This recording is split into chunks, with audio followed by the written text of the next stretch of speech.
I'll post the story here for lazy people. I wasn't sure where else to post these stories, so I figured I'd share them here. I've been an search and rescue officer for a few years now, and along the way I've seen some things that I think you guys will be interested in. I have a pretty good track record for finding missing people.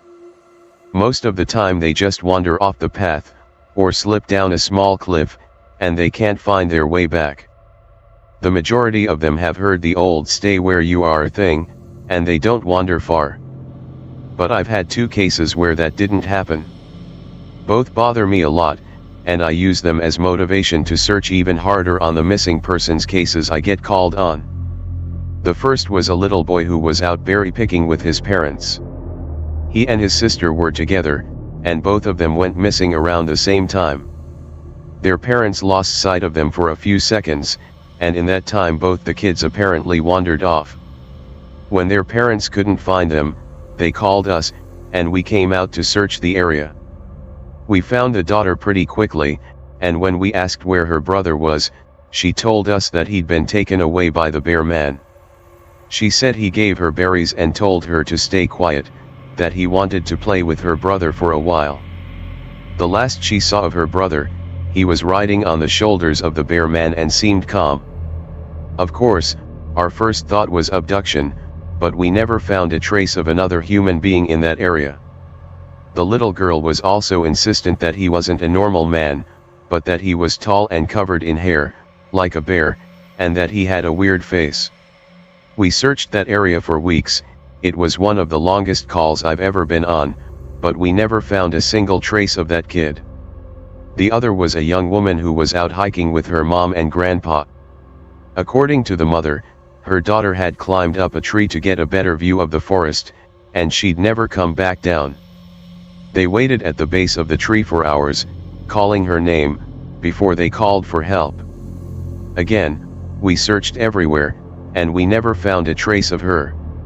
I have no idea where she could possibly have gone, because neither her mother or grandpa saw her come down. A few times, I've been out on my own searching with a canine, and they've tried to lead me straight up cliffs. Not hills, not even rock faces. Straight, sheer cliffs with no possible handholds.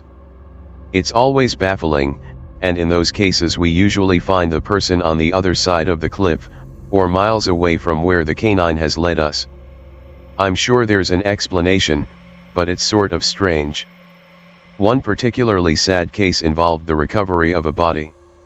A 9-year-old girl fell down an embankment and got impaled on a dead tree at the base. It was a complete freak accident, but I'll never forget the sound her mother made when we told her what had happened. She saw the body bag being loaded into the ambulance, and she let out the most haunting, heartbroken wail I've ever heard. It was like her whole life was crashing down around her, and a part of her had died with her daughter.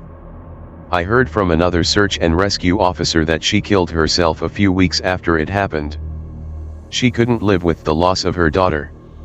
I was teamed up with another search and rescue officer because we'd received reports of bears in the area.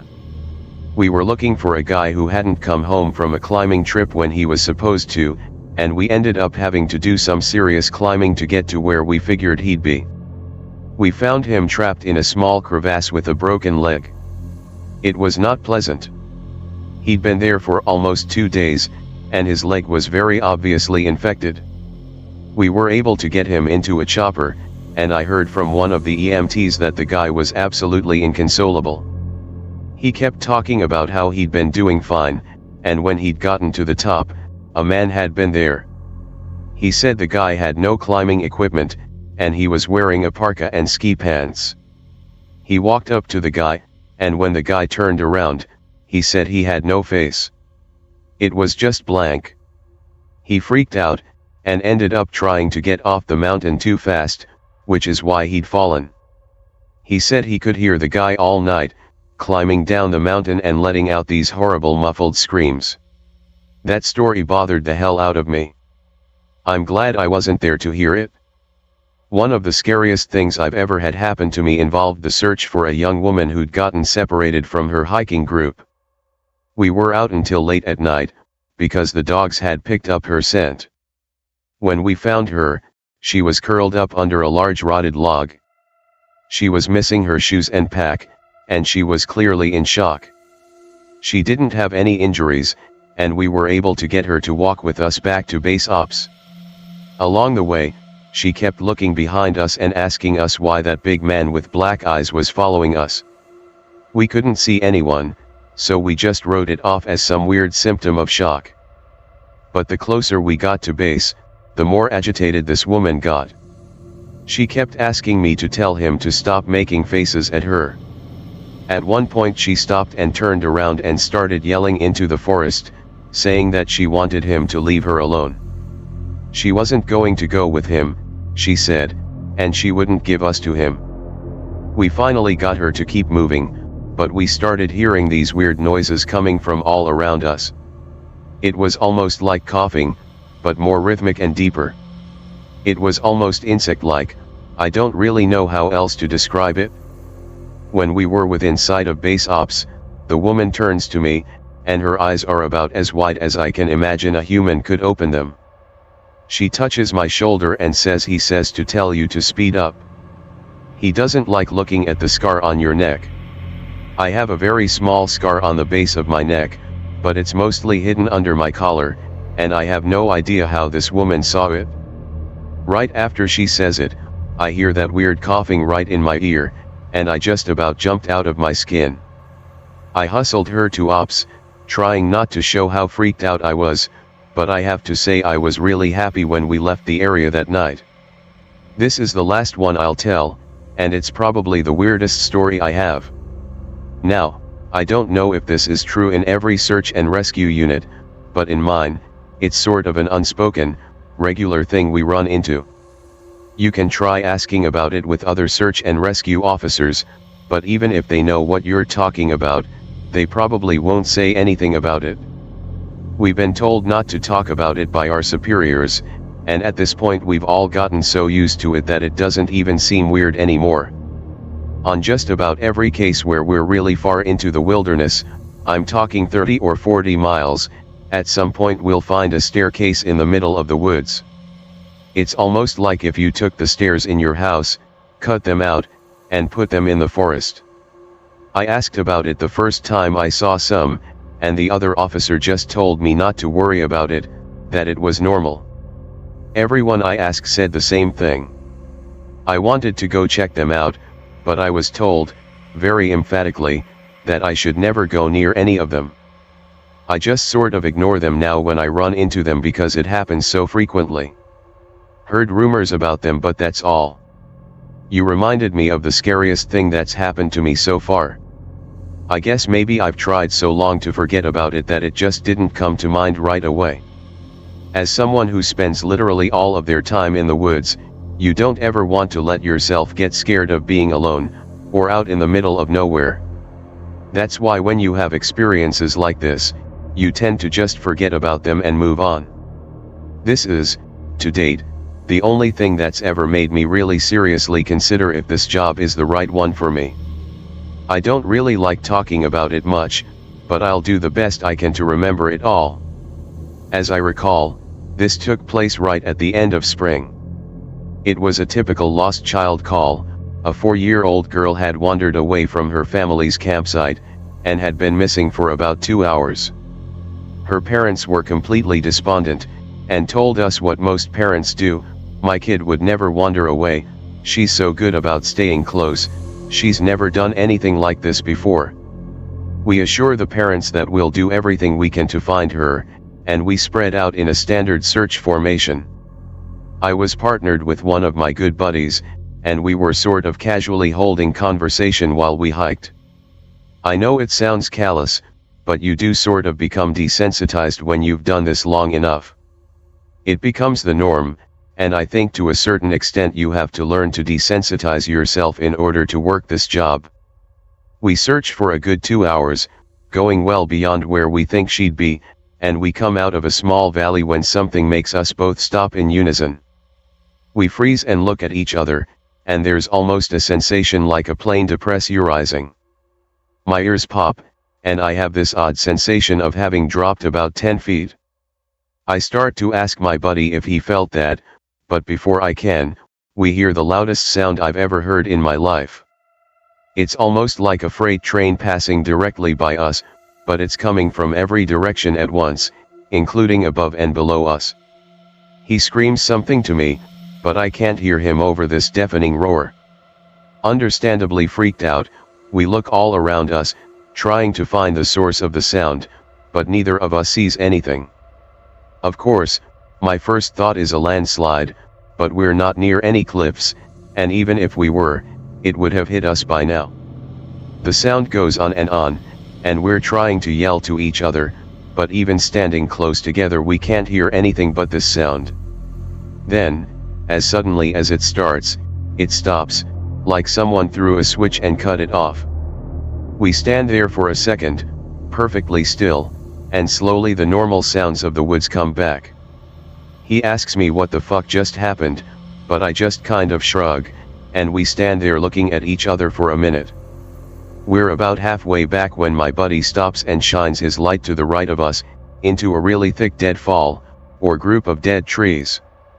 I ask him if he's heard a response, but he just tells me to be quiet a second and listen. I do, and in the distance, I can hear what sounds like a kid crying. We both call the girl's name and listen for any kind of response, but it's just this really faint crying. We head in the direction of this deadfall and go around it, calling her name over and over. As we get closer to the crying, I start getting this weird feeling in my gut, and I tell my buddy that something isn't right. He tells me he feels the same way, but we can't figure out what it is. We stop where we are, and call the girl's name again. And at the same time, we both figure it out. The crying is on a loop. It's the same little hitching sob, then wail, then quiet hiccup, repeated over and over. It's exactly the same every time, and without saying another word, we both take off running. It's the only time I've ever lost my composure like that, but something about it was so incredibly wrong, and neither of us wanted to stay out there anymore. When we got back to the rendezvous, we asked if anyone else had heard anything strange, but no one else knew what we were talking about. I know it sounds sort of anticlimactic, but that call fucked me up for a long time. As for the little girl, we never found a trace of her. We keep an eye out for her, and all the other people who we've never found, but frankly I doubt we'll ever find anything. Parents own some land passed down from my great-grandfather, who bought it as a deer lease around World War I. Grandpa built a log cabin on the land in the late 40s and continued to expand it until the 80s. It's now the size of a small house and has an upper story. Dad modernized it with a septic tank, solar panels, and even paid to run a phone line and internet out there since a neighbor had service a mile away. Downstairs is the living room/TV room, kitchen, bathroom, and a small study with shelves full of books on hunting, fishing, trapping, etc. As a kid, I used to spend hours reading books on African safaris, capstic, Silas, etc. and the Foxfire series. Upstairs is 2 bedrooms and a utility closet the phone line and batteries for the solar panels reside in. Place is old school and cozy as fuck, loved going up there in the summer and for deer season. Dad was always real nervous about me walking around in the woods alone, always made sure I took a dog and a gun, even when I was 10.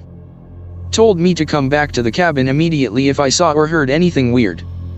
Never saw anything unusual, but as a kid I sometimes got a creepy feeling like I was being watched and could hear twigs snap in the distance. Usually when that happened the dog would tear after whatever it was and I'd either keep playing or head back. Fast forward to adulthood. College isn't for me, my parents can't pay for it, I sure as hell can't pay for it, and my grades, while decent, aren't good enough to get me a scholarship or anything, so I dropped out in my sophomore year. Planning to take classes one at a time at the local community college until I have enough credit for a degree. That worked for about 1 semester, then I said fuck it and just worked my ass in construction for a year straight, saved all my money, and since I was living with my parents still, I didn't have much in the way of expenses. Then I got an idea. Hey Dad, I haven't been to the cabin in a while, and I've got plenty of money saved up, nearly 10 grand by then, so I was thinking maybe I'd move out of the house and into the cabin. I'll pay for the utilities, Pretty much just the phone/internet since water was from a well and electricity from solar, do some upkeep, and just sort of rough it on my own for a while. Whadda ya think? Dad is all for it, thinks it'll teach me self-sufficiency. Mom is worried I'll cut myself chopping firewood and bleed to death where nobody will find me. Naturally, we men veto Mom and I pack all my shit into my old ass Chevy Blazer, army surplus with Rattlecan camo, no AC, but it ran like a champ until I totaled it driving on ice last winter, and prepare to head up to the cabin. Dad pulls me aside, tells me to remember to always keep a gun with me at all times and to take both dogs. I was gonna take my dog, a German Shepherd named Kaiser, but he insists I take his Australian Shepherd Baxter as well. Kaiser is young, energetic, etc. Baxter is old, laid back, and half Kaiser's size, but he's definitely top dog and makes sure Kaiser knows it. Dad tells me there's dangerous things in the woods and not to be macho. If I get scared, come home immediately. Dangerous? Like what? Bears? Bears weren't exactly common around the cabin, but they did wander through occasionally. Sure. Like bears. Have fun, stay safe, call us when you get there. I get up to the cabin and the scenery is beautiful. Both dogs are glad to be out of the car. Unlock the cabin, open all the windows to air the place out, smells like dust and mothballs, and bring my stuff in. Remember to call parents to let them I got there okay. Cell phone has no service, cabin phone is a fucking rotary phone. Unplug old ass TV in living room, replace with my flat screen from home, bigger, better picture, and it uses less electricity anyway, so less of a strain on the batteries at night. Grab one of the 2 rifles I brought with me, a Gibbs Quest 2 Extreme .308 carbine. Basically an Poorly Enfield SMLE cut down into a jungle carbine, with chrome-lined bore, nickel finish, and a 10 MND mag. It's been my dear gun ever since I was 15. Whistle for the dogs and they follow me outdoors. Patrol the property, noting brush that needs cleared out, a wasp nest on one of the deer blinds that needs removed, etc. Nothing unusual, just remote land that hasn't been maintained for most of a year. Head back to cabin to cook dinner and watch a movie. I watch the original The Thing, flanked on either side of the couch by dogs as I eat my chili. Notice both dogs keep lifting their heads and perking their ears like they hear something, but they settle back down after a few seconds. Right at the part where the thing eats the guy's hands when he tries to use the defibrillator, there's a loud bang from the kitchen and dishes clatter all over the floor. Dogs tear into kitchen snarling and barking. I follow them to see WTF. Pot I cooked chili in is on the floor, along with a couple pans left out on the counter. How the hell did that happen? Suddenly notice the screen in the window next to the stove is missing. Look out and see it on the ground. The dogs sprint outside like guided missiles, barking and howling, the second I open the door. It's just a raccoon or something trying to get to the chili, whatever. Replace screen, shut window, clean up mess, and call dogs. Dogs come back panting and excited. Go around shutting every downstairs window, then finish watching my scurry movie. Okay, it's late, time to head upstairs for bed. Both dogs follow me and lay on the floor at the foot of the bed. I lay there in the dark listening to the breeze rustling the trees outside and revel in the isolation and nature. Wake up around 3 a.m. and hear a weird warbling noise. It sounds kinda like a bird, but not. More like sometime imitating a bird call. Look out window, see nothing but pitch black, roll over and think nothing of it as I go back to sleep. Next day, take my rifle and the dogs with me to chase all the wasps/spiders/ants/whatever out of the deer blinds on the property, clear some brush from the trails, and give up 5 minutes into repairing a wooden footbridge over the creek. I have a couple months to fix it, fuck it. Kaiser keeps staring at something off in the distance and snarling. Baxter gives no shits and just chills at my feet the whole time. Head back to cabin, eat lunch, then head out to walk the trails again and see where the deer are moving. Kaiser runs off into the woods barking. Baxter and I follow just for the hell of it. Stumble across what looks like a giant bird nest on the ground made of sticks, leaves, and other crap. It's big enough that I could bed down in it. Both dogs are going crazy, sniffing everywhere. There's a pile of nuts under a nearby bush, like a squirrel was making a cache, and some small bones, probably from a rabbit. Notice a weird, musty smell, but it's faint so I shrug it off. Whatever animal was bedding down here probably won't come back now that the dogs have tromped all through it and peed all over the landscape. Finally pry dogs away and head back to the cabin. Spend an hour or two perusing old books in the study. My grandpa used anything and everything for a bookmark, so I'm finding pressed flowers, leaves, old dollar bills, coupons, etc. in the books. Nostalgia settles over me like a comfy blanket. Get hungry and head to the kitchen to cook some beef stew for dinner. Stirring the stew on the stove, suddenly get this creepy feeling. I look up and there's something staring at me through the window not 2 feet away.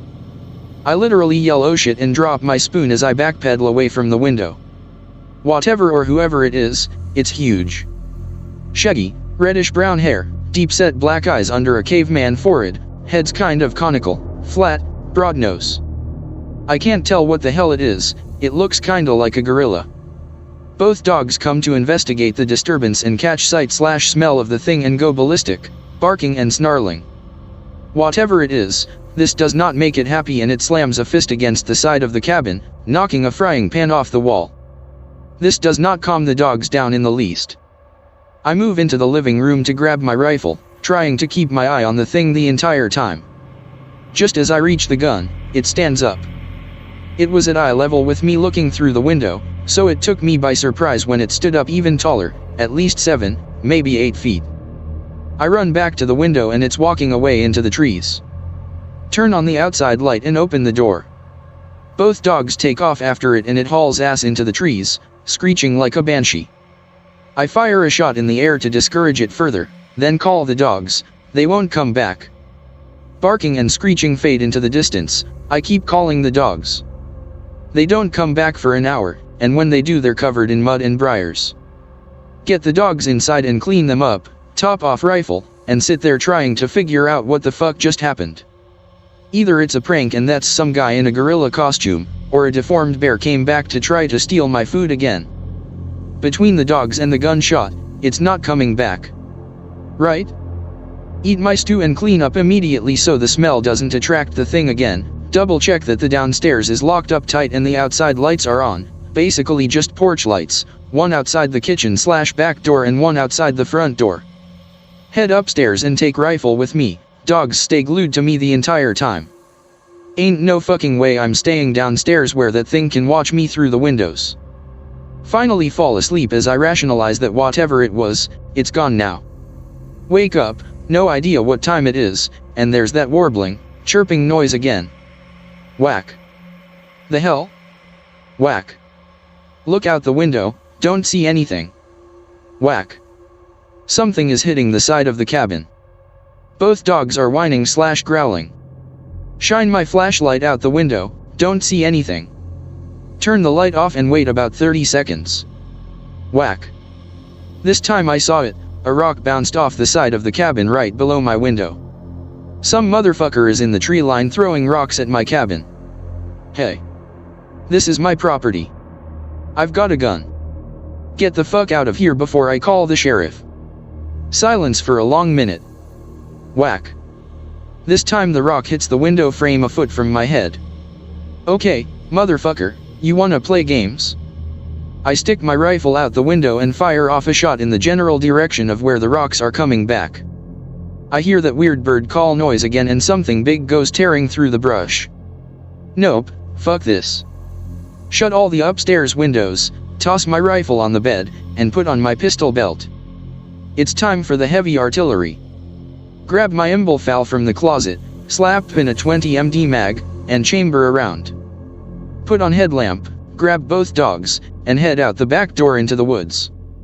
You're not getting away, asshole, I'll teach you to fuck with me. Dogs run off into the dark, barking, and I follow in hot pursuit. About half a mile from the cabin, I'm beginning to rethink this whole run into the woods at night with an unknown creature that is way bigger than me plan. Can't see dogs, but I can hear them. They're both definitely chasing something.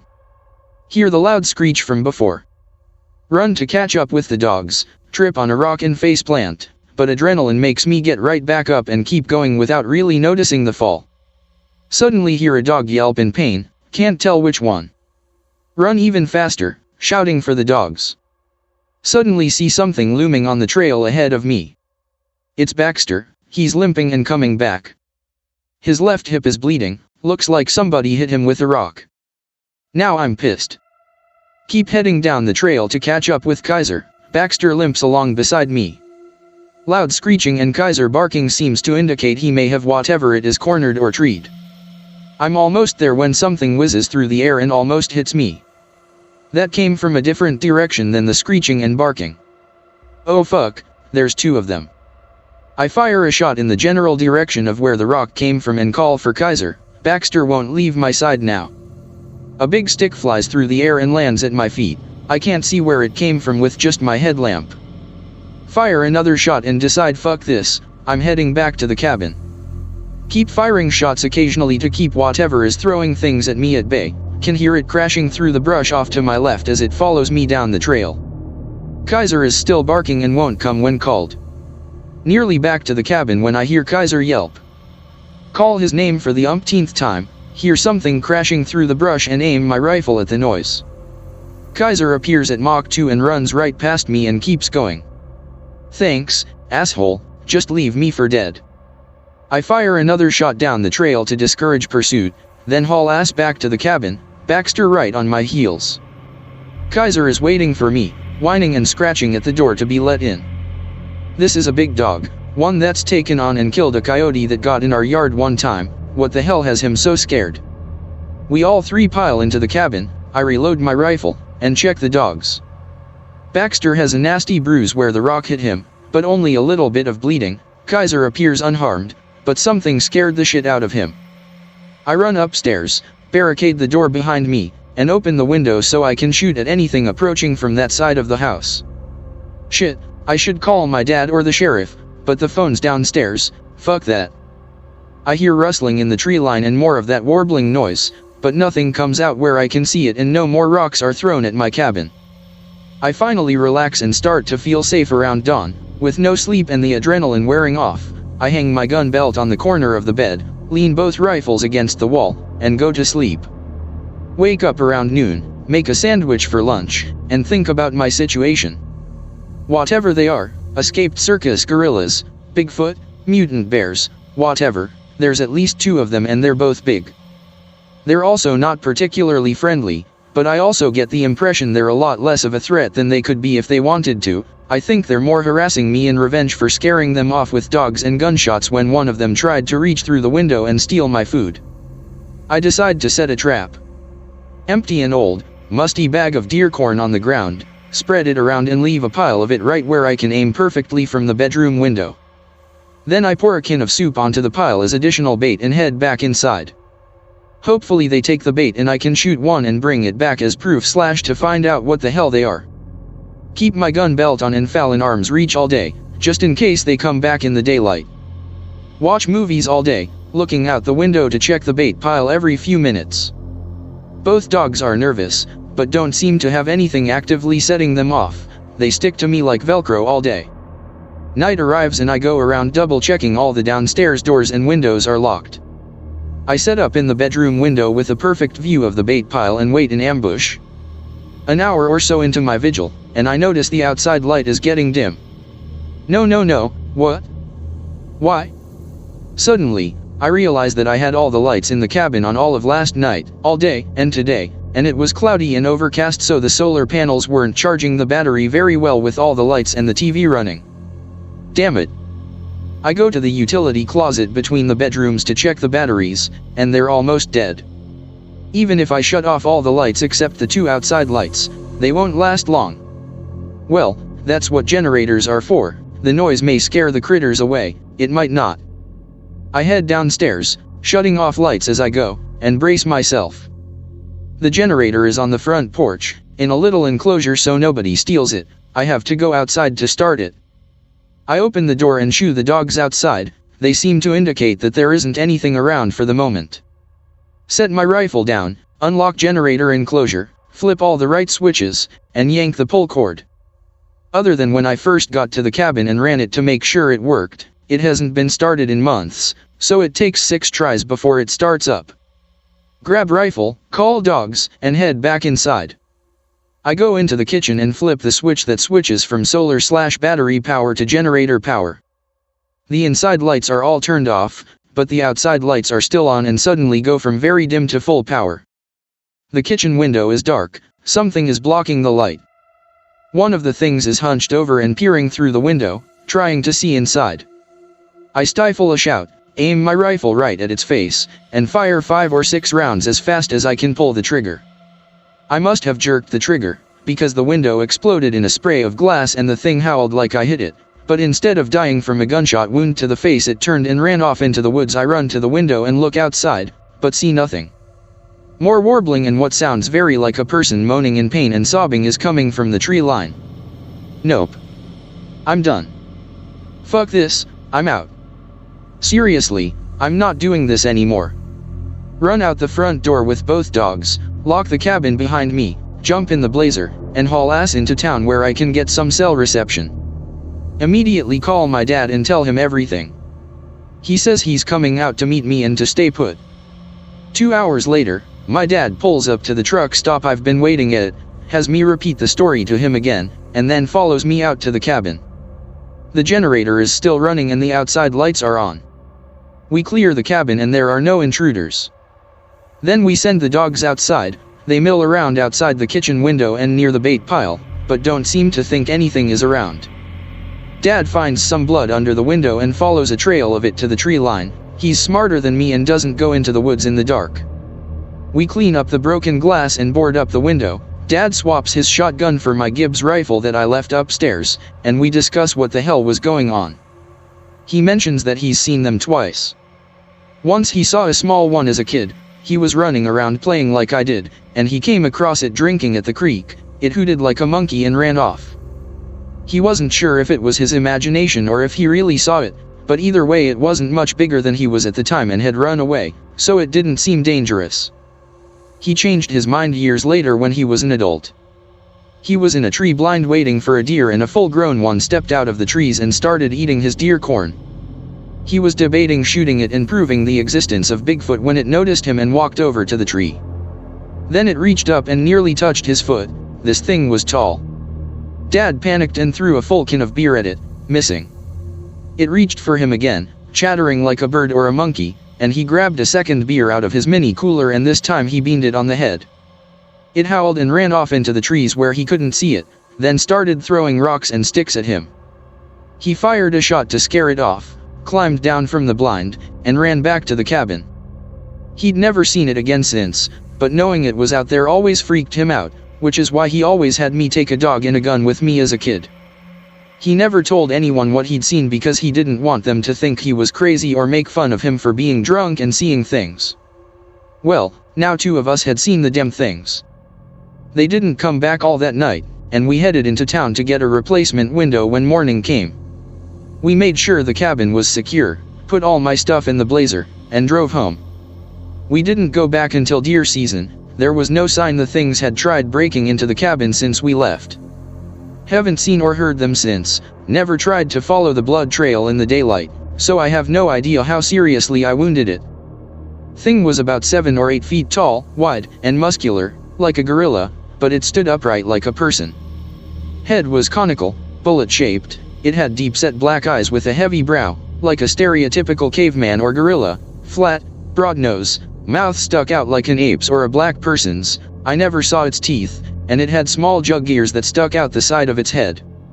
It was covered head to toe in rust-colored, reddish-brown hair, long and coarse-looking. It didn't seem to have hair on its face or hands, but it was dark and I wasn't really focusing on details since I was scared shitless, so I can't say for certain. I definitely noticed this musty, wet animal smell whenever it was nearby, but not the strong, rotting garbage smell other people report when describing similar creatures. It just smelled like a dirty animal. Vocalizations were a bird-like warbling, chirping noise, a loud hooting noise like a chimp, and ear-splitting screeches that I really can't compare to anything else I've ever heard. At no time did it sound like intelligible speech or a human voice. This was definitely an animal.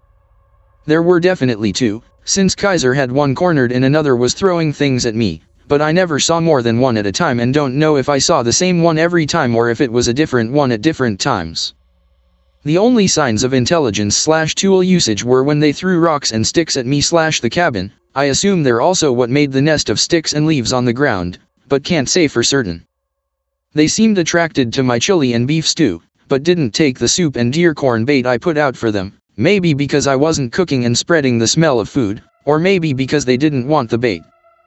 I was scared shitless, but even at the time I didn't think they really wanted to hurt me. They just wanted to steal my food and harassed me by throwing stuff. Questions? Beamy 21 and Edgy Dumb Young Jackass 2002, sitting out on the back porch of my house with GF's sister, my equally edgy buddy Chuck, and his goth GF Sarah. We're smoking, drinking, blasting obnoxiously loud music of the time, such as Saliva, Disturbed, Godsmack, and Nickelback. The house I lived in at the time was pretty far Innawoods. House, however, if you trek far enough, is home to a closed-off private landing strip, so planes are very common. Sarah goes inside to use the bathroom. We're chilling when Paul notices something up in the sky. "Anon, come check this out," says Paul. I do check it out, think it's a plane at first, but it takes me pretty quick to realize this is no plane. It gives off this blue-green glow, is entirely silent, and is stationary. Jeff, sister Paul, and I all stare at this fucking thing. First time I ever saw a UFO. It disappears after a few seconds. A few minutes go by, Sarah's still yet to come out. Sister volunteers to see if she's okay. A few moments later, my sister comes out saying she's not in the bathroom. We comb over the house. No, Sarah. Go to see if her car is still in the driveway. It is. We all decide to comb over the rest of the property to find her. No sign of Sarah. No clue where she'd gone to. Try to see if the cell she had could be reached. Dial it. On the other end, there's this distorted, crackling noise. It continues till we hang up. Try and call again. We hear it again, but there's also this faint echo of a scream. It sounds like it might be Sarah. Too gargled and distorted to truly tell, though. 3 to 4 hours go by. We continue to search the woods some more. By the time we've given up and are ready to call 911, there she is, it's Sarah. She's huddled up in the corner of the living room. We try to gauge her for where she was, but she won't answer. Girl is terrified but won't talk. I have a story. A few, actually. I didn't really think much of these, until recently. When I was about 12, I lived in Georgia. I lived on the coast, near Savannah, on one of the islands out there. The island had its own grocery store, a few drive-ins, 2 gas stations, and some odds and ends stores. 5-ish miles away was an island with a Walmart, and we could go to a third island or Savannah for anything else.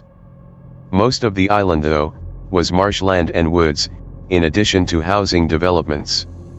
Most of the housing developments were newer, 20 years, but the neighborhood I lived in was older and thus, poorer than the others. I had a small group of friends, and my friends and I used to go exploring the woods and marshes. It's worth noting that I'm not from the South, and that I've been homeschooled most of my life due to constant moving, parents' jobs. This made me sort of an outsider, with my good old boys, and girls, friends, and although I remember everything about them and knew a ton about them, I really doubt any of them remember me at all, and none of them cared enough to learn much about me. I was that guy, and an outsider with the group. This is important to remember, when it comes to my stories. The first story took place towards the end of summer. This is technically the second story, order-wise, but it's probably best told first. I caught a head cold and spent 3 days sleeping non-stop in my room and only told my best friend, Hank, this over the phone. The weather had cooled down a lot, but it was still warm even at night, so we had taken to camping a lot in the woods near our houses, and sometimes further from home, because it was perfect weather for that. While I was sick, my friends went camping without me. What happens now is a retelling of what H, and another friend, his cousin, Andy, told me after I got better and left my house. Hank, Andy, Hank's girlfriend Michelle, and 3 of their mutual friends had been hanging out all day, and decided last minute to camp in the woods near Hank's house. So, they pitched a few tents right inside the woods, nearish to a pond that was between his house and the woods, and got to goofing around. Shortly after dark, they heard loud splashing in the pond, like someone was swimming late at night, but didn't bother to go and check it out as it wasn't out of the question that someone would be swimming that late out there. A few minutes later though, I apparently showed up at the campsite, soaking wet and acting kind of off. Apparently I didn't say anything, I just came up, sat down near the fire, and started watching people really awkwardly. Hank ends up asking me if I'm feeling alright, and I told him I was fine, I just felt lonely and decided to join them, and his mother told me where he was. Now, only he knew I had been sick, and he didn't apparently want to bring it up because Andy was a major germaphobe, so he just sort of shrugged it off and they went on with their evening to the best of their abilities, while I sat there, not talking, just watching them. After a while, I dried off, and both Hank, Andy, and everyone else there told me I started stinking, and I got the creative nickname of Stinky because of this, like a dead animal. Michelle started gagging from it apparently, and everyone jokingly told me to go take a shower. So, I got up, walked out of the woods in front of them, and Hank, Michelle and Andy followed me, thinking they'd hurt my feelings, only to see me calmly walk into the pond until I was up to my waist, dive in the rest the way, come back up a bit later, and walk back out. All without saying anything. It's worth noting that I'm not a good swimmer, and I hate diving due to a fear of inhaling water and choking, so the chances of me doing that, especially fully clothed, are pretty fucking slim. After that, I apparently sat back down, and resumed being awkward. When I started smelling again after drying off, they kindly decided not to bring it up, although Michelle told me later I smelled like I was rotting, and she kept moving further from me because of it. Time goes by, and everyone decides to go to bed. Aside from me saying I'm fine, I've apparently said nothing and they've basically forgotten I'm there. Hank tells me to go home, he said he was basically insisting, because no one wanted to share a tent with me. But I refused, and Andy and another friend, Corey, decided to share a tent with me. So they go in, and apparently had to call me into the tent repeatedly, and once I did go in, I just laid down on the floor, facing the wall, nothing under me. Due to the stink, apparently neither of them could get to sleep very easily, and according to Corey, I'd constantly turn my head really oddly and watch them.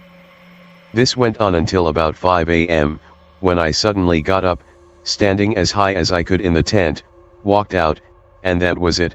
They didn't see me again until about 36 hours later, when I left my house finally. Although it probably isn't that spooky, I know I didn't go out there. I've tried shrugging it off as a joke or me being delusional, but I'm really pretty damned sure I didn't go out there at all. I was sick, and I'm a big baby when I'm sick. Hank even told me it was weird that I wasn't bitching about having felt bad, and that I wasn't harassing Andy over his germ issues, and I clearly remember doing nothing but sleeping, playing video games, looking at porn on shitty-ass dial-up and watching Sci-Fi Channel. In addition, my room was 3 stories up and if I'd left it, I would have woken up my parents, who wake really damned easily, had they been asleep when I supposedly headed out there, and they weren't. I remember my mom coming into my room to watch TV with me at around that time. But, on the other hand, I doubt my friends were smart enough to have an elaborate lie like that, and that they'd care enough to tell it, and they seemed very sincere. That, and Hank's mom later confirmed that I had, in fact, stopped by and asked where they were, and that she'd noted I smelled awful and seemed off, but assumed it was because I was sick and hadn't bathed. His mom and mine, who had been friends, had a major falling out arguing over whether or not I'd showed up there, and none of my friends ever believed me. I never thought much of it, figured it was a mean joke or something, until recently. This is probably tied to an earlier event that had happened over the summer. Over the summer, we found in the woods an area that had been converted into a paintball fort. Lots of elaborate tunnels/trenches and a few sheds and buildings. It was all really cool, but apparently abandoned. Some of it was flooded, for example, and we spent a good few afternoons playing out there, even though it was always sort of unnerving. You felt watched, you know. A good example is, I remember Michelle joking that some big burly guys could pop out from the tunnels, kill us, and kidnap her. She did it sort of nervously, like you do when you're trying to make yourself feel better by joking about your fears. One afternoon we headed out there on our bikes and were goofing around, pretending to be soldiers or something. We did this for hours, Andy, Michelle, Hank, Corey, and a few other people. It got dark out, and I found myself alone in one of the trenches when I started to hear splashing from one of the submerged tunnels. I figured someone had fallen in or been pushed in, and didn't think much of it. A few minutes later, Corey jumped into the trench with me. Now, if someone else was an outsider, it was him. He was fat, annoying, and weird. So what happened next wasn't that out of character for him, although it still made me uncomfortable. He came up beside me, and just sat there and watched while smiling way too much. I tried to carry on with the game, especially since I was the drill sergeant. I'd hit puberty early, so my voice was fucking deep and they picked me for it, but he was just distracting as shit and weirding me out. Finally, I just locked eyes with him and just tried to stare him down. He didn't blink, didn't move, didn't do anything, just looked back at me, smiling. And then I realized he was soaking wet. Part of me, I remember, was worried someone had tried to drown him and made him literally retarded, but about then he reached out, put both hands on my shoulders, gripped me as tightly as he could, I had bruises, and just stared, smiling as broadly as he fucking could. And then he let go, got up, and left. He did it for maybe 15 seconds, any longer and I'd have fucking screamed, and then just left. Nothing said. I just sat there, bewildered and a bit frightened, and I remember realizing that he was fucking freezing. It was hot and humid out still, my shirt was stuck to my back from sweat and I felt greasy the entire summer, but he was freezing. I figured he was from the water, got out, and tried to follow him. He was nowhere to be seen. I went in a trench with Andy and a couple other people, and carried on for a bit, but they realized I wasn't really in the game anymore, and we stopped playing a bit later. I didn't realize it then, but I realize it now. Corey was dry when we got on our bikes and left. I think I either didn't think about it, or thought he just dried fast in the heat, and never mentioned any of it to anyone, as he was a bit weird in general. We didn't play out there again, though. My last story happened a bit after the second, close to Halloween. We'd all gotten cheap Halloween masks at Walmart, and decided one night to play tag outside while wearing them. We did that for a few hours. It was actually more like a tag/hide-and-go-seek combo, and it took a while to finish playing. I remember clearly though that there were 6 of us out there, everyone mentioned, plus Michelle's friend, and that at multiple times I saw a 7th person wearing a mask we didn't have. I figured it was someone switching masks until later, when I realized no one had a mask like that. I then sort of decided not to mention it, 1, because I figured it was this weird girl who lived down the street, who actually would have been too short, and 2, because I didn't want to spook anyone.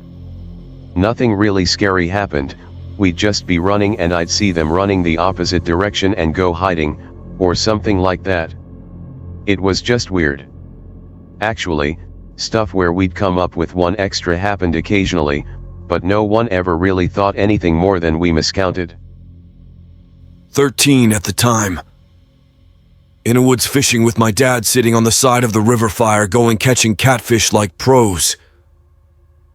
Forest is peaceful, hear a twig snap behind us. Dad and I both spin around like WTF, some Native American-looking dude. No shirt or shoes, just dirty old-looking pants and a string belt standing there just staring at us. Figure he's from the local tribe. The reservation is only a mile down the road. Dad chuckles and says, "Hello. You gave us a scare."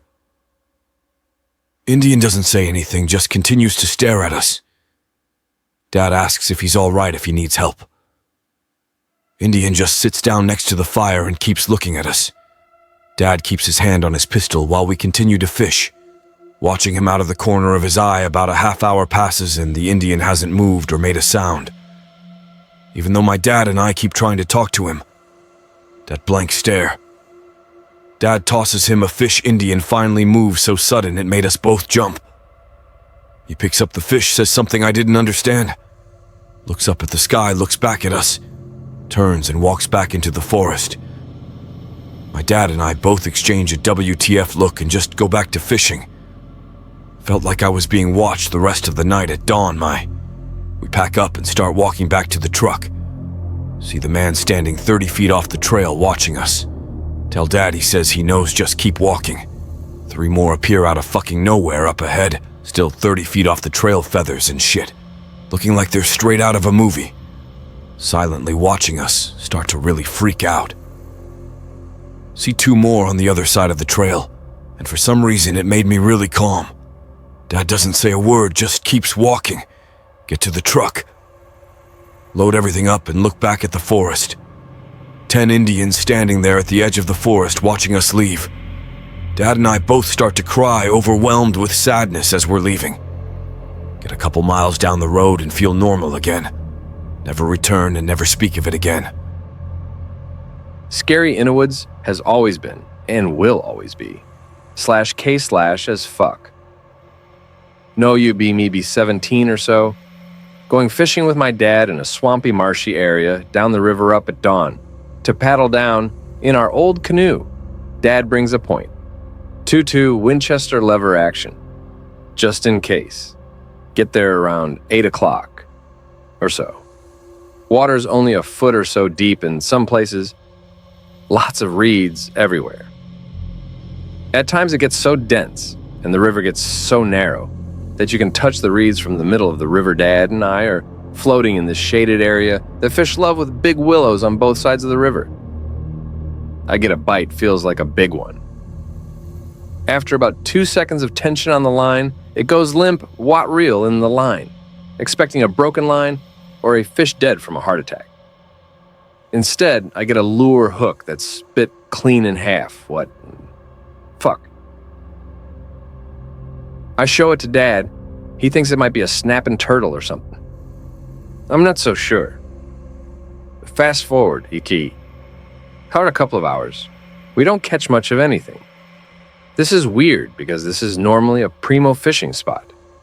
You can practically scoop them out of the water. Nothing this time, other than that first bite. Dad decides it's time to go back. We grab our paddles, start back, almost immediately hit something. I didn't know there was a rock there. Guess it's lower tide than normal. Push off of it, anon, I can't reach. Will do, Dad. Go to push off of it with my paddle. Paddle seems to sink in a bit, almost like mud covered in grass, or that cornstarch and water stuff. Manage to get off of it, glance behind us. As we get underway, see a grassy, muddy-looking hump sink into the water. Continue to see the hump out of the corner of my eye. Most of the way back. Mention it to my dad. He goes pale. Asks me to describe it to him. I do. He immediately paddles straight for shore and pulls the canoe up as well, shoulders the 22, and starts scanning the water. I'm weirded out. Dad, what's going on? Anon, there are some things I'd rather not be in the water with. 5 minutes later, I think it's gone. Slide the canoe back in the water, will you? Push one end into the water, grab the end to keep it from floating away. Step one of my feet into it, about to throw fishing stuff back, and I hear this sound that's a cross between a crunch and a snapping, grinding noise. Look back. First 6 inches of the canoe is gone. Holy shit! My dad starts screaming. Get back here, Anon, and get down. Dive back onto land. Fuck the canoe. Bam, bam, bam, bam. Dad fires wildly into the water, where the bit of canoe used to be. I guess the thing was almost on the surface because a bit of blood floats up. Doesn't look like fish blood. Looks almost green. Blue canoe. Sinks. Well, Anon, looks like we're walking home. Son of a bitch. Pick up all our stuff and head back 3/4 ths of the way there. We come across this inlet stream thing that branches off from the main river. Looks pretty deep. Water itself is only approximately 4 feet wide. Really wide banks. I try to step down onto the bank to jump across my foot sinks. About 2 feet in. God damn it.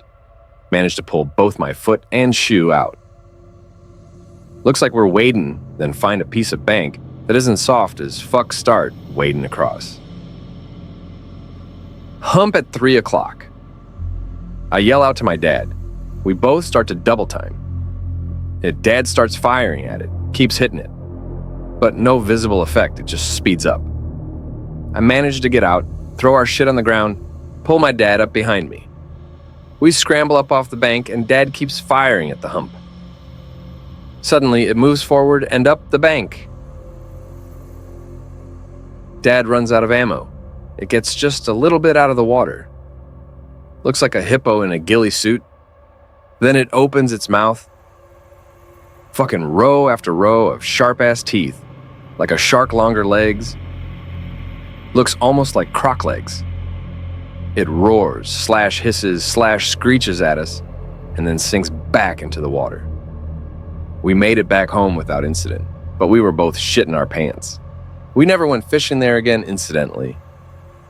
One of the scary instances that happened to me. Apologies for being pre-funds, so no funds in this one. Be 20-something, metalhead with metalhead friends. Norcal East Bay area before everything went to complete shit in that state. We all liked to party, and being in the Tri-Valley area there was fuck all to do. We made things interesting now and then, and would find weird spots to get fucked up. One night, bored of getting fucked up at bro's house, decide to go somewhere and get shit-faced. One metalhead bro says he knows of an abandoned mine out on Tesla Road. We all agree, gather up brothers and broettes, about 8 of us, grab beers, weed, flashlights and head out. Drive up in the hills. Area around the Altamont Pass is always windy. Always. That's why there's so many windmills. Fucking wind howling that night, brush and scraggly trees being bent this way and that. Blasting Slayer /Megadeth /Metallica as we drive. Takes a good half hour to get to destination. Pick related. Park cars here, pile out. Metal bro says no flashlights as it's private property and the light would be seen. Hop the gate, and start walking between the hills. Shit is creepy out here. Wind howling between the brown grassy mounds. Clouds making flickering shadows, light alternating between bright to dark as they rip across the sky. Exit between 2 hills, and a rolling valley opens up.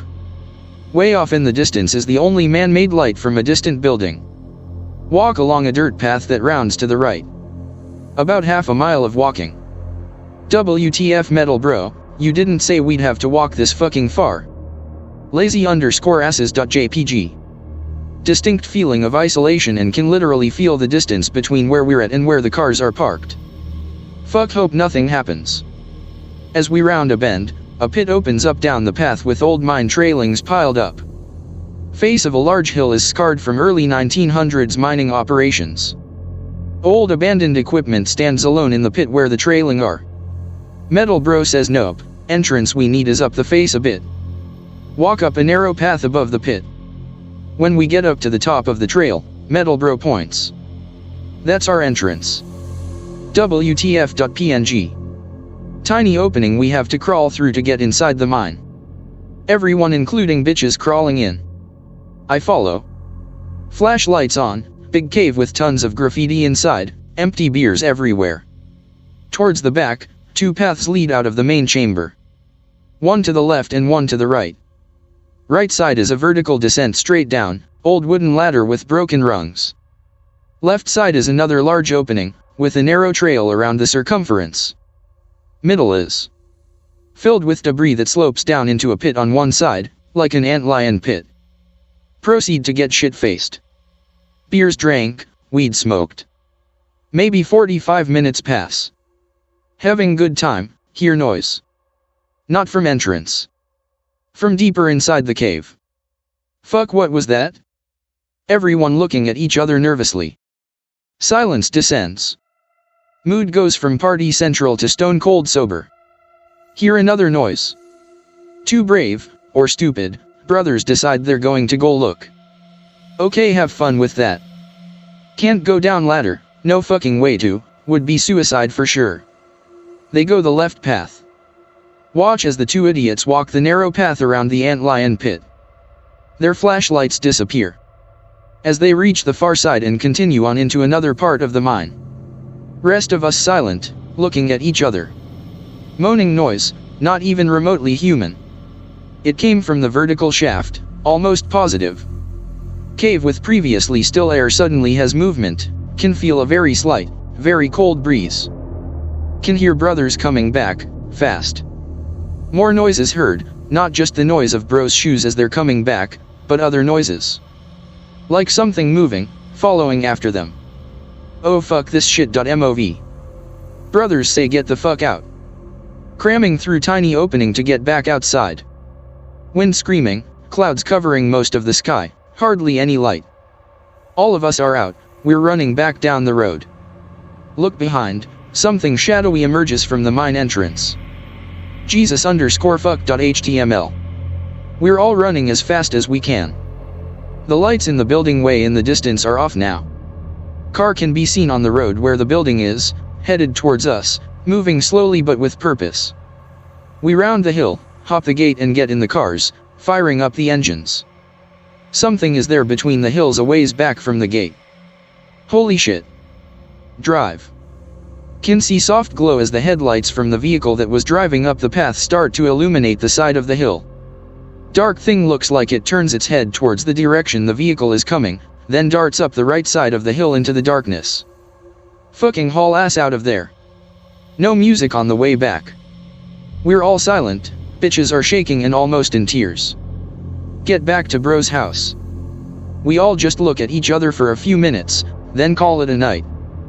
To this day we still don't know what it was, why it was chasing us. We never went back to that place again.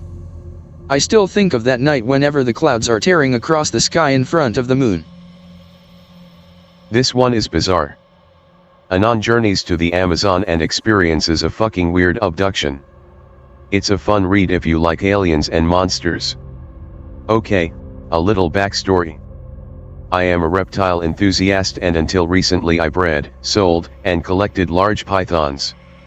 In 2015 I joined a reptile expedition through the Amazon jungle led by some of the world's top herpetologists, reptile experts. It was a dream come true for me, and long story short, I went and had a blast. Some of the people I met there are still my closest friends to this day. I missed the expedition the following year, and I promised myself I wouldn't miss the next one. So 2017 comes around. I see the advertisement for the trip on Facebook and boom, my credit card comes out and I book a flight. The trek would start and end in a city in Peru called Iquitos, which you could only reach by boat or plane. There were 3 lodges we would be staying at on our way, with 1 night planned at the first lodge, 2 nights at the second, and 2 nights at the third. So the day I arrive at Iquitos I get acquainted with everybody and check into my room. It was only meant to function as a place to sleep, since the point of the trip was to spend the whole day enjoying the wilderness of the Amazon. The layout of the rooms and the lodge is extremely important to the story, so let me explain it briefly. The rooms were all the same, maybe 8 feet by 8 feet, and they were all arranged in a row. There were 13 total, just a long lodge of single rooms. No ceilings, just a big canopy that covered all of the rooms. The back wall near the head of the bed was actually only a half wall with a curtain that covered the rest of the way up. Also, there were these stairs that came up out of the jungle right up to the center of the lodge. Anyway, we mostly did our own exploring during the day, and since it was our first day, a bunch of people stayed out really late exploring. They didn't get back till 5 a.m. But by the end of the second night, even those of us that hadn't been out so late the previous day were pretty tired. I think we called it quits around 2 a.m. Now here is where shit starts to get weird. I don't know if this first thing has anything to do with what happened next, but as I was settling into bed, there was a persistent knock on the door to my room, and the person outside was calling me by my nickname. Nobody there knew me by that name, not even the guy leading the trip, who was a friend of mine.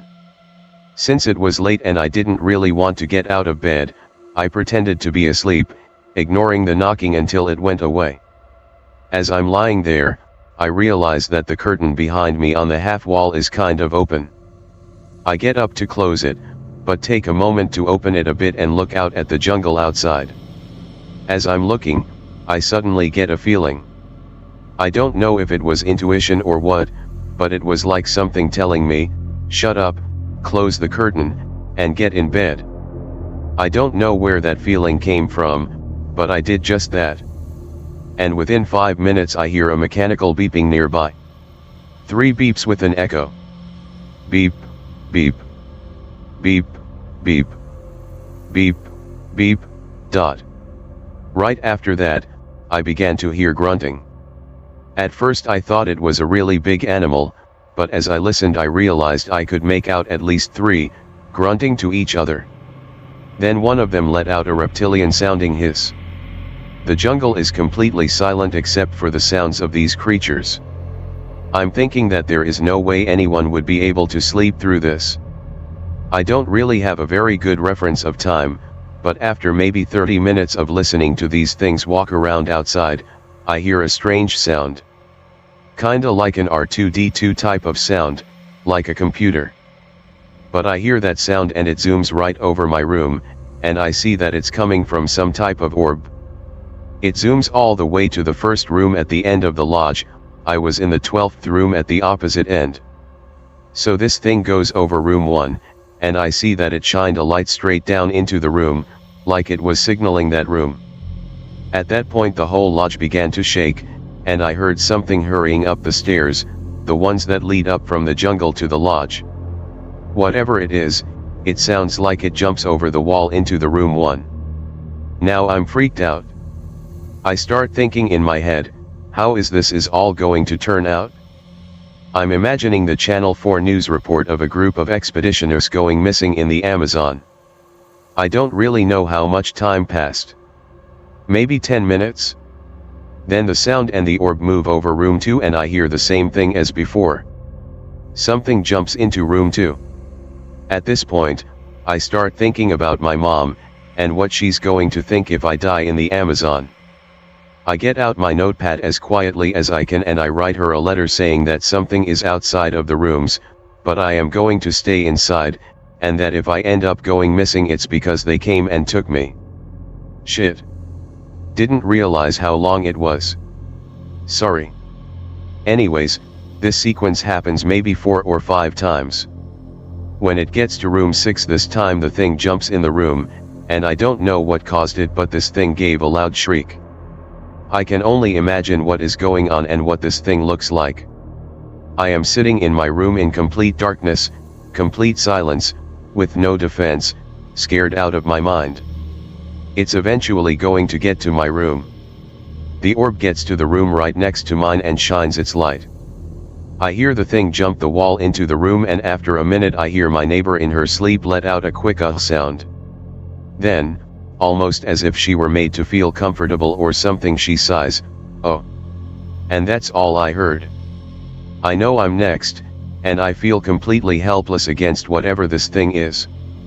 The same way that earlier I had felt that shut up and get in bed feeling, I could feel now that it would be a bad idea to scream and make my non-cooperation known, so I stayed silent. The orb went over my room, but did not signal.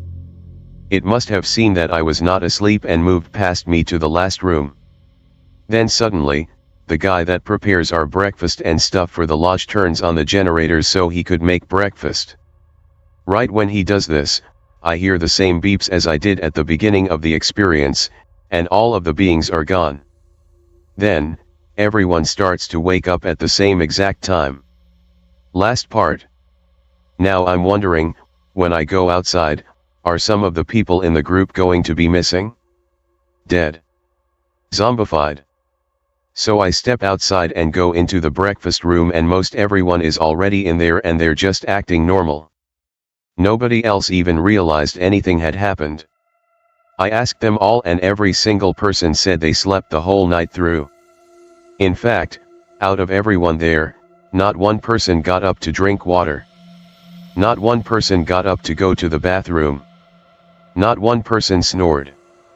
The next night I heard people doing all of those things.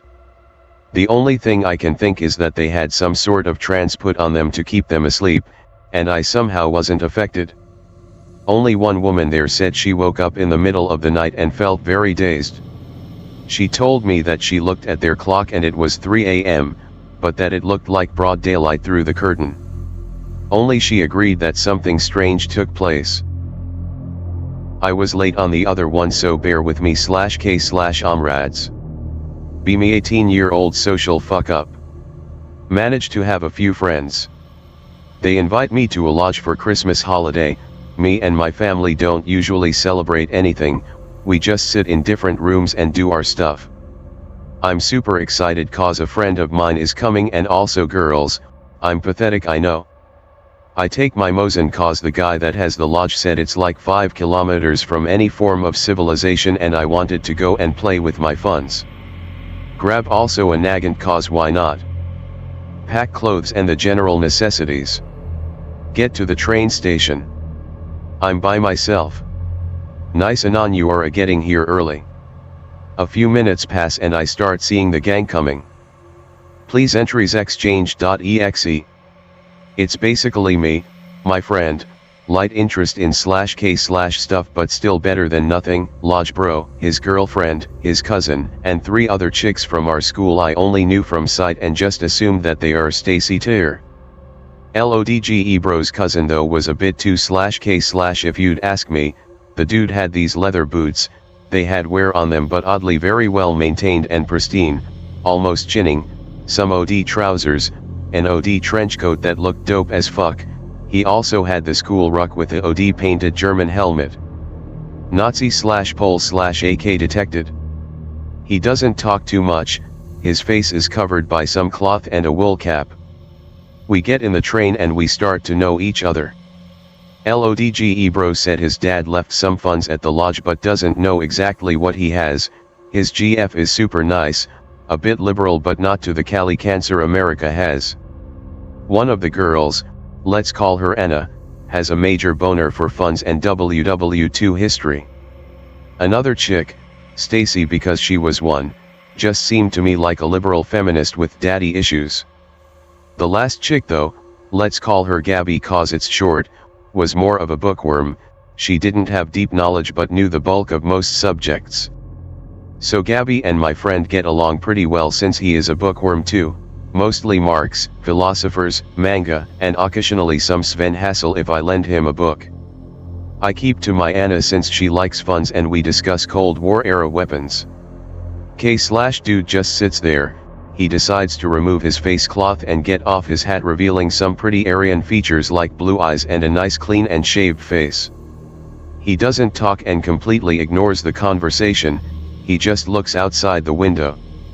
Ticket control comes in, pretty old chill dude, asks me what I have in my weird bag, Pelican case. I explain that I have a rifle, he asks me if I have permit and all the papers. I show him and he starts ranting about the times back in communism when he had wagons full of soldiers deploying for training, all of them having axe and such. He told us how most were just chill guys but there were a few retarded ones too. Ticket control leaves, and we keep talking about various stuff, trying to avoid the trigger subjects. After 3 hours we finally arrive, it's around early morning and it's snowing pretty light, the scenery is fucking beautiful, woods and field and all sorts of landscapes. LODGE bro says we have to pass through a village and hike through the woods until we get there, but luckily there's a nice trail. The villagers are preparing for Christmas too, but one halts for the /K/dude and talks a bit with him. Guys, go on, I'll catch you in a minute, he finally speaks as he walks away with the villager. We slowly walk and we joke about how he might get kidnapped or fucked in the ass by the villager when he see him catching up with us. He has a shit-eating grin on his face as he catches up with us. What did you do, you sly devil? LODGE bro asks. K/just shows him a bottle of Rakhija. The villager gave it to me and told me to keep up the good work. He gave it for free. He wanted to, but I'm not that Jewish and I gave him some money. So all is dandy and fine except the Eastern European cold weather that is biting our asses. We enjoy the scenery, the fields looking oddly beautiful as they are covered in snow. The village looks like it was taken out of a fairy tale. All is nice until we start getting deep in the woods. I get the hibby-jibbies and the dilly-dallies as we go deeper into the woods. K/dude looks at me with a frown but slowly nods, he must have the same feelings. LODGE bro and his GF are probably used to it cause they don't seem bothered. My friend and Gabby seem too preoccupied with discussing /lit/ stuff. Stacy walks behind LODGE bro and his GF being the third wheel or some shit. Anna gets closer to me as we walk, yes. At one point she speaks up, yo fellas, am I the only one weirded out by this forest or some shit? We take a break to rest and LODGE bro tries to reassure us it's okay guys, the woods give this feel. Me and my GF felt the same a couple of times but you get used to it. Yeah man, but I feel watched, Anna replies. Now that you mention it, this forest does feel a bit odd, Gabby adds. Well, you guys do know the legends, do you? K/dude bursts in laughter, this voodoo shit again cuz? What voodoo shit? My friend gets interested, the /x/ in him getting to the surface. LODGE bro over here is gonna feed you some Wendigo or skinwalker bullshit he saw on the internet. But what if it's true? LODGE bro tries to test the waters to see how chicken we are. Fuck of comrade, this is Eastern Europe, the worst we can bump into is some bear that forgot what hibernation means or some bushwookie jacking off /K/ continued. Aren't you a pile of shit ruining my spooky stories? Make them realistic at least. Invent some shit about an asylum or something, not this fairy tale shit.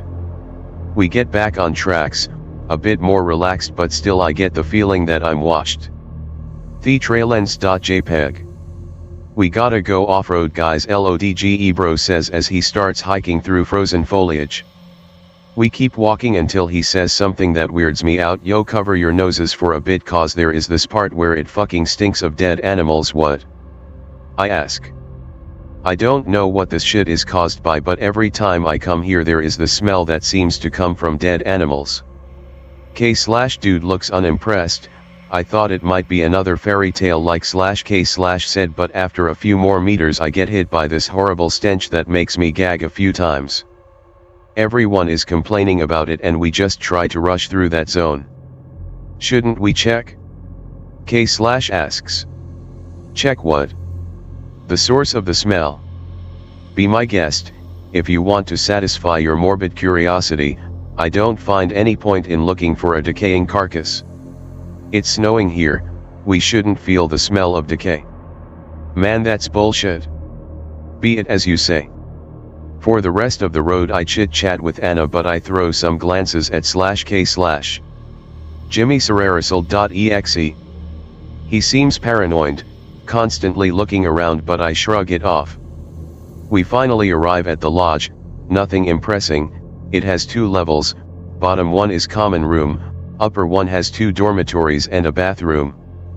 Boys establish HQ in one of the room and the girls in the other. I get settled and go back downstairs to chill in front of pic related. Feels cozy as fuck. Girls come down, LODGE bro too. Yo homie, let's get ready to party real hard my dudes, LODGE bro says as he starts giving orders. Girls prepare some appetizers while me and Anon go out to prepare the barbecue, sausages and meat fingers, and some chicken, and some firewood. K/dude and my friend finally come down, my friend carrying some alcohol bottles and the K/dude was carrying my friend's PS2. I giggled as I saw the look of pure disappointment in K/'s eyes and posture as he carried the console to the Stone Age TV we had. Yo K/ I say come give us a help outside. Salvation.jpg. He puts the console down and rushed outside with us to help us. A few minutes pass and my edgelord friend comes too.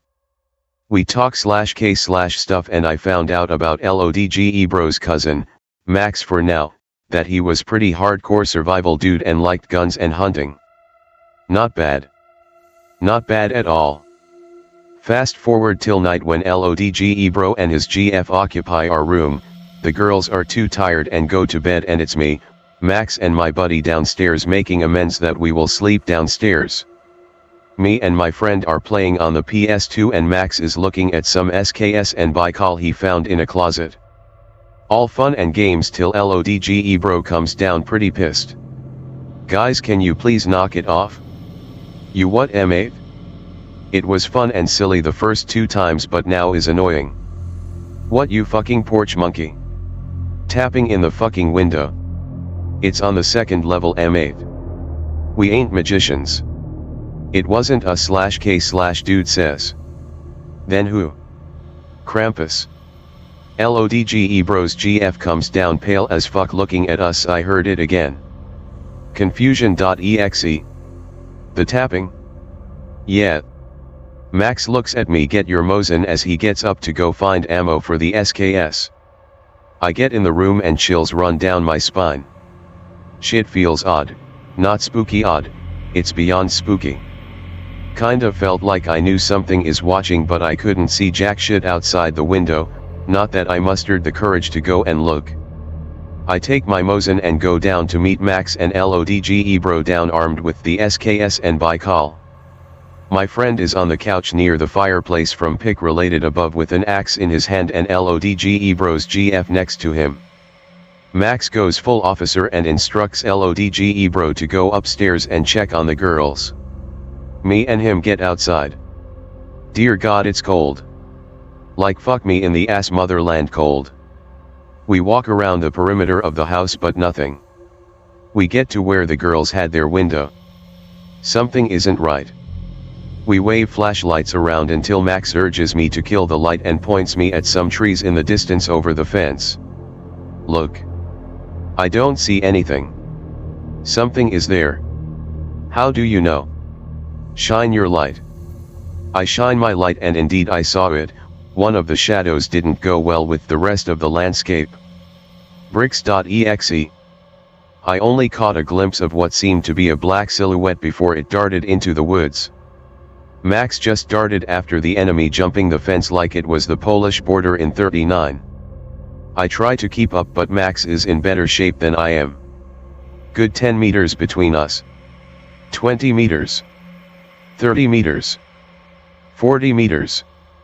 50 meters. Fuck.exe. I'm alone. I can't see Max's flashlight. I can't hear Max. Flashlight decides to play Morse code with me. Don't die on me, battery. Darkness.jpg. Judge me if you want, but I was scared. Fear enveloped me. Fear became despair. I felt danger all around me. Max. Come back. Max. Fear got the better of me and I cowered, leaving Max in the darkness of the woods. I cowered like a fucker back to the lodge. Fastest I ever ran in my life. As soon as I got over the fence and into relative open area I felt relieved but I still felt watched. LODGE bro came out of the lodge with his Baikal. You got the fucker? Where's Max?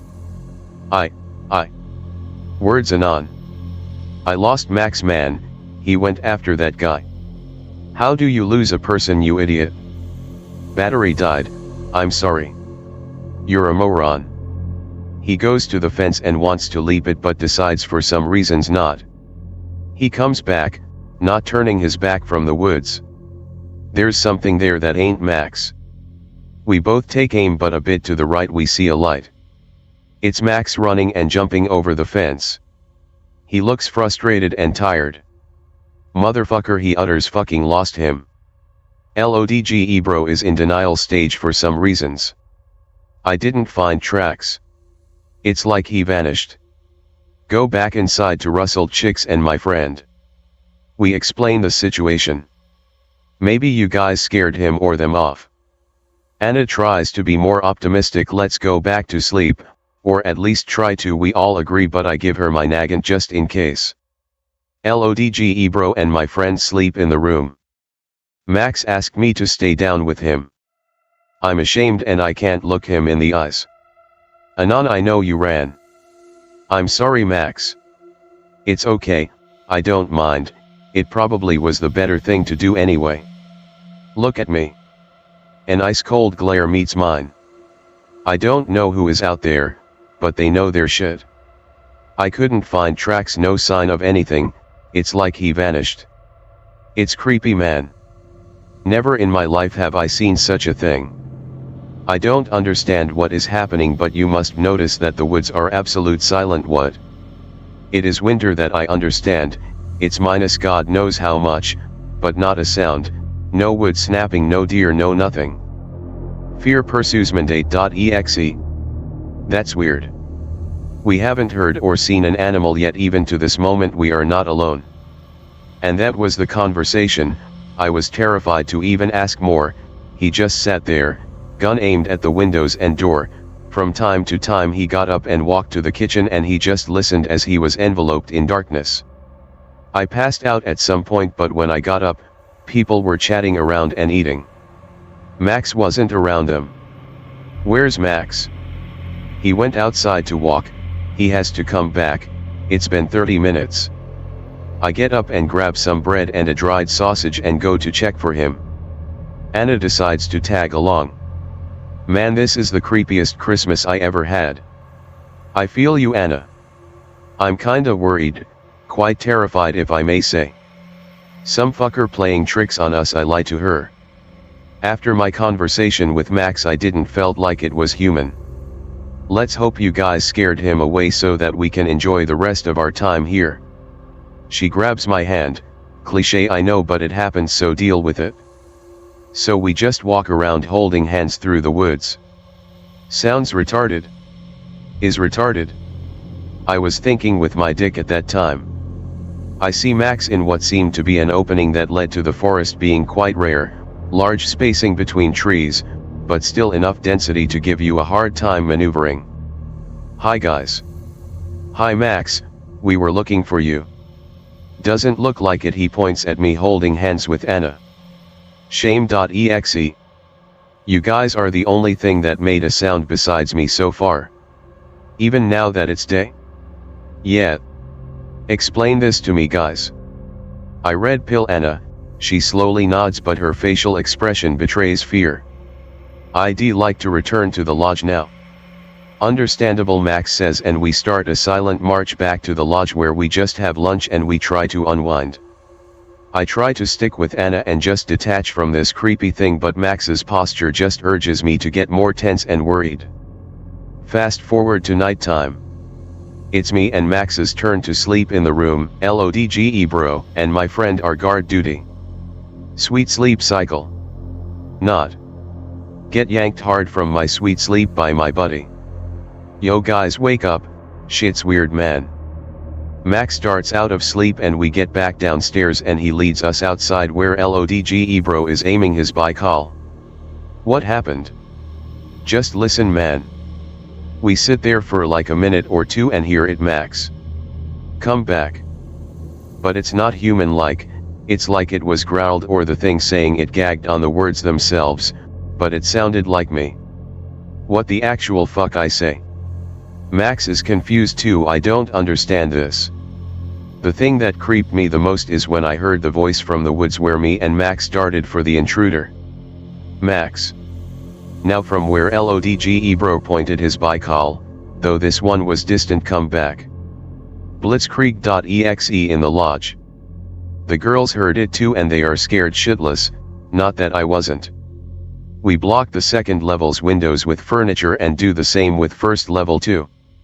Tomorrow we leave LODGE bro decides. Maybe we can fight it? Max proposes. I'd rather not get close to that thing, my friend says.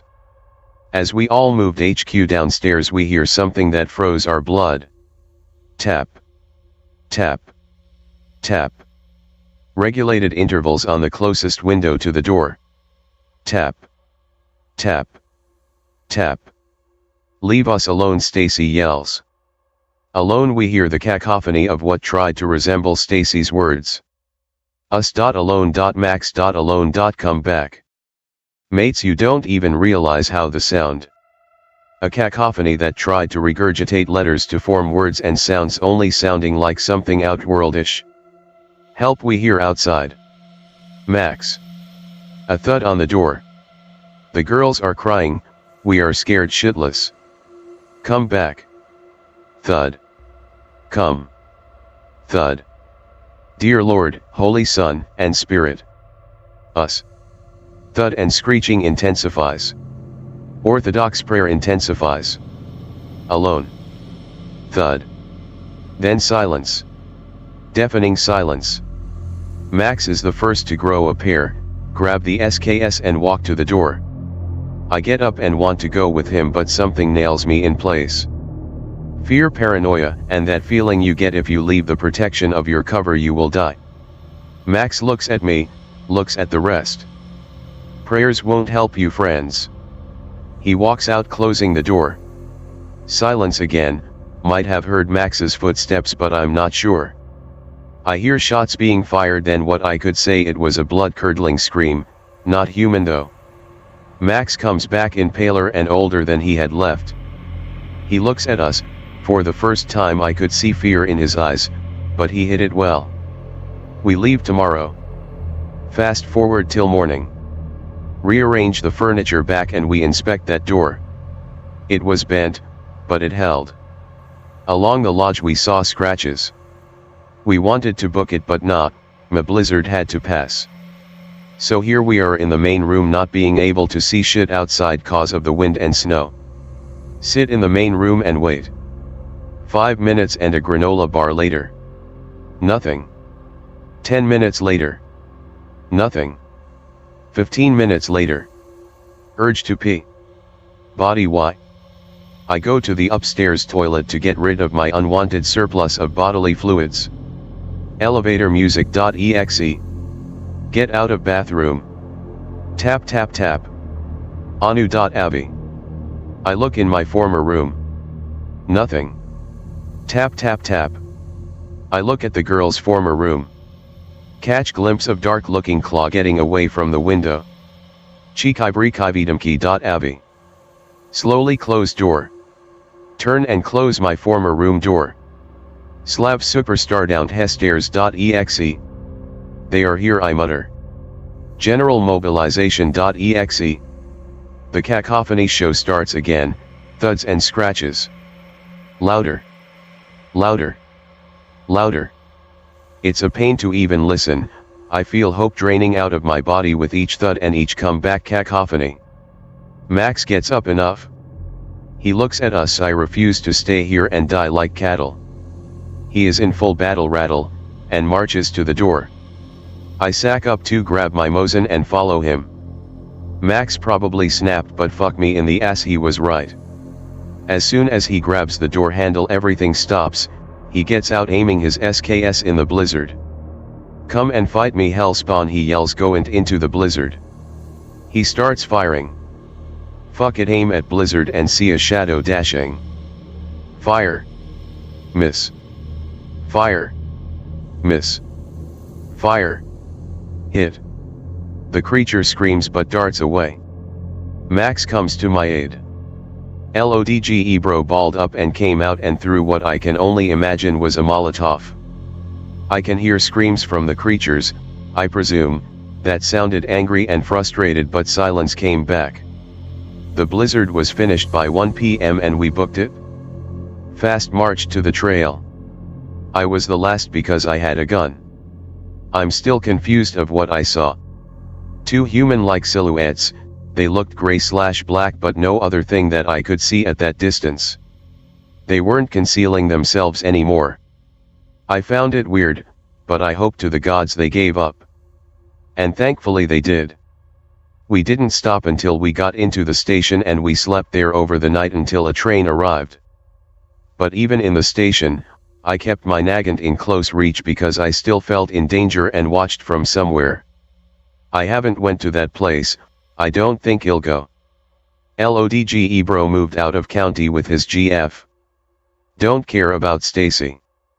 I dated Anna until she left for the States, probably somewhere in Minnesota or Wyoming, but I'm not sure.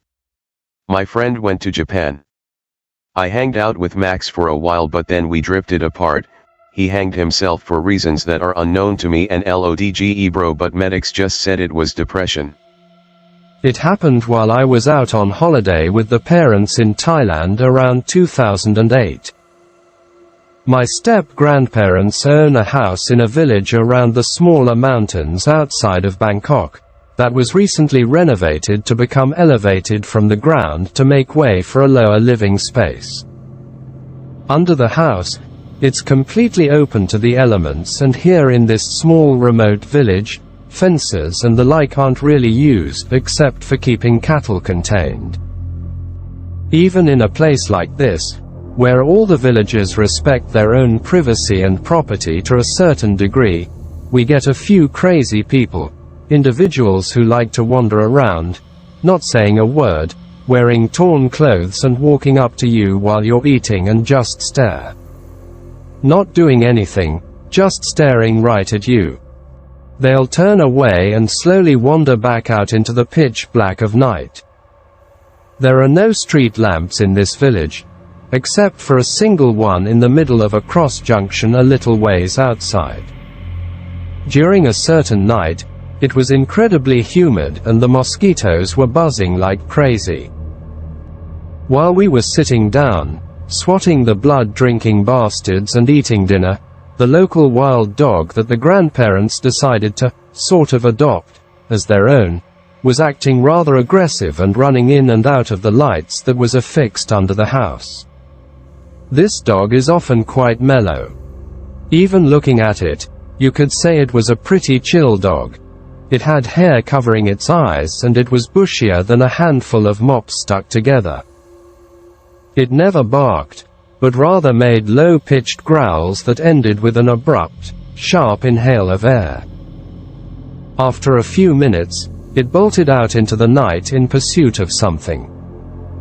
I don't know what sort of small animals this big guy could have chased down in his spare time.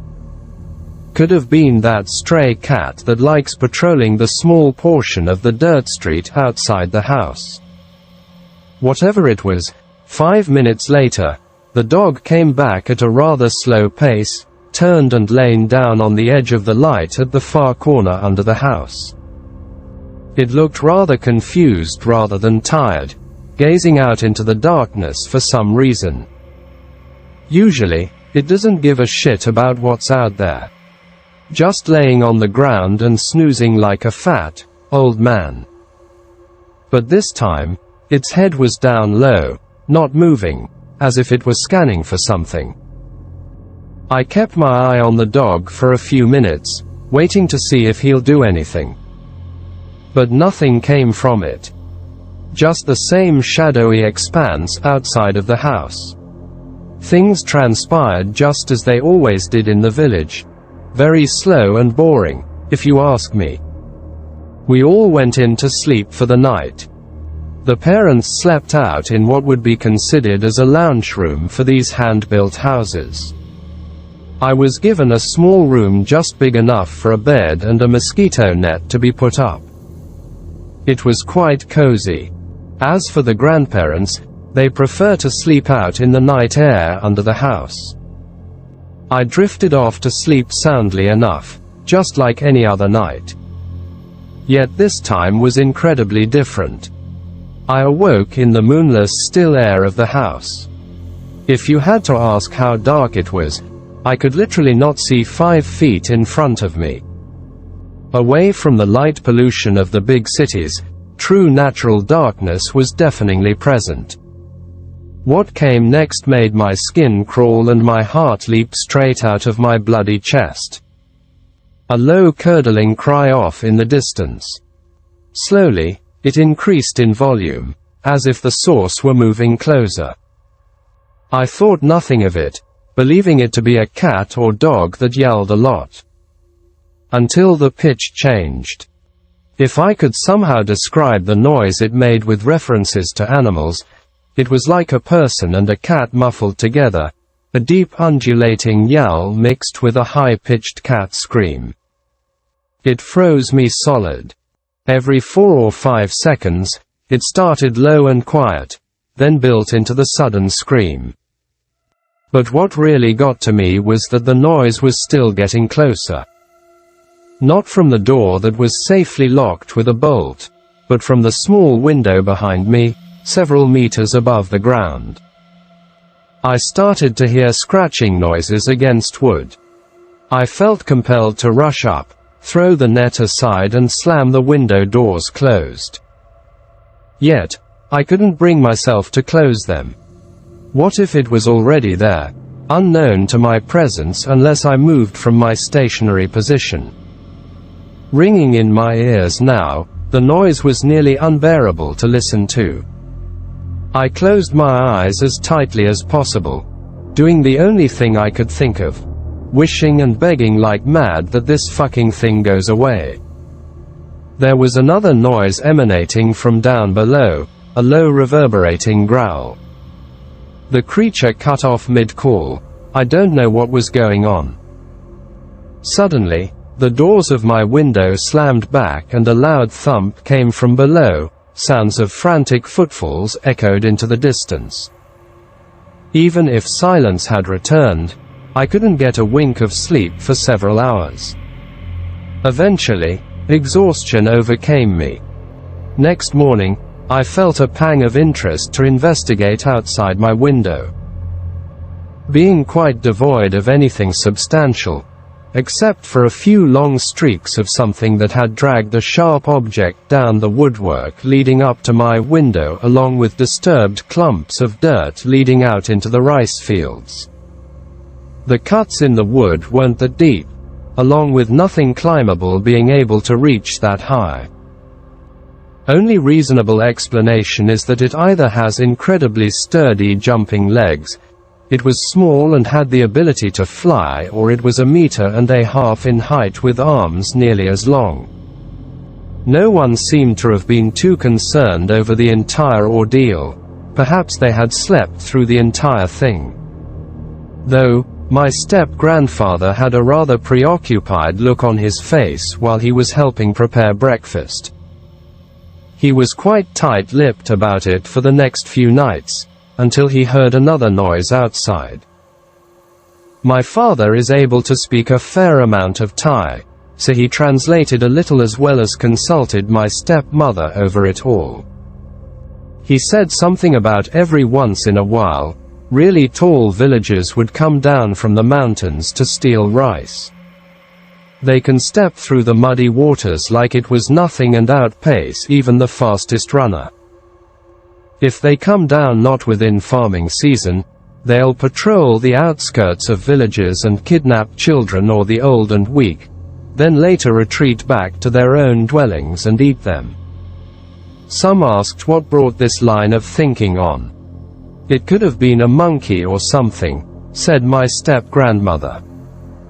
But he swore, after retelling the event from his perspective, when he was lying on his side, he looked out underneath a small makeshift wall of cotton quilts, the place where my window was, a pair of incredibly tall, white legs stood.